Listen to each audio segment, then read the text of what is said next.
In an industrial facility, chemical storage appears perfectly stable, but put the wrong liquid into the wrong container and it turns into a hazardous spill. Today, we're going to solve 3 practical chemistry problems. We'll calculate the unknown voltage of a specific metal, predict whether a storage container will hold or dissolve, and select the exact chemical needed to force an oxidation reaction. This is the standard electrode potentials table. It lists elements alongside their inherent voltage values, containing the baseline data required to solve those 3 problems. You only need one mathematical rule. The total cell potential equals the potential of the cathode minus the anode. By applying this single equation to the values on the table, chemists map exactly how 2 substances will interact, long before mixing them in a physical lab. Step 1. Let's determine the exact standard electrode potential for a completely unknown system, in this case, a magnesium half cell. This split screen shows the experimental setup on the left, a magnesium half cell wired to a standard hydrogen electrode. The right is our math workspace. Magnesium loses electrons, which flow to the hydrogen. The voltmeter reads exactly 2.37 volts. Since electrons are flowing away from the magnesium, we know oxidation is happening there. That makes magnesium our anode and the hydrogen electrode our cathode. We plug the 2.37 volt reading into our formula. The standard hydrogen electrode is exactly 0 volts. Solving the equation gives magnesium a potential of negative 2.37 volts. By anchoring our experiment to hydrogen's 0-volt baseline, we've mathematically isolated magnesium and assigned it a permanent, reliable negative voltage for all future equations. Now let's apply that same math to a safety test.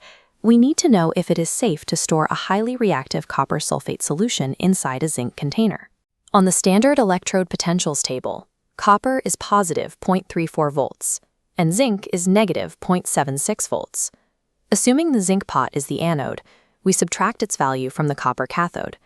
This gives a final cell potential of positive 1.10 volts. Here is the critical safety rule.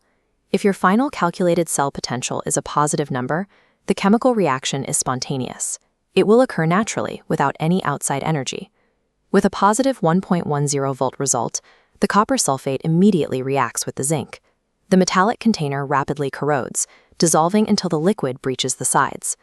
Calculating the electrode potential allows engineers to identify destructive chemical storage failures before a single drop is poured. For our final challenge, we need to scan the reference data to select a specific chemical agent capable of forcing ferrous ions to oxidize. Converting a ferrous ion requires a positive 0.77 volt baseline. We draw a threshold line there. Scanning above it reveals bromine at 1.09, chlorine at 1.36, and potassium permanganate at 1.51 volts as valid oxidizers. The standard potential table functions as a strict hierarchy of reactivity.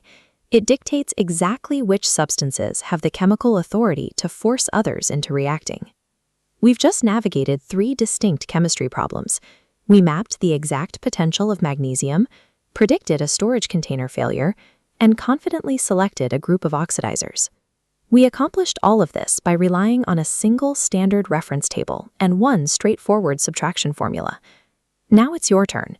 Check the link in the description for a practice scenario where you'll calculate whether silver nitrate can be safely stored in a copper container. Understanding standard electrode potentials replaces dangerous physical trial and error with safe, predictable logic.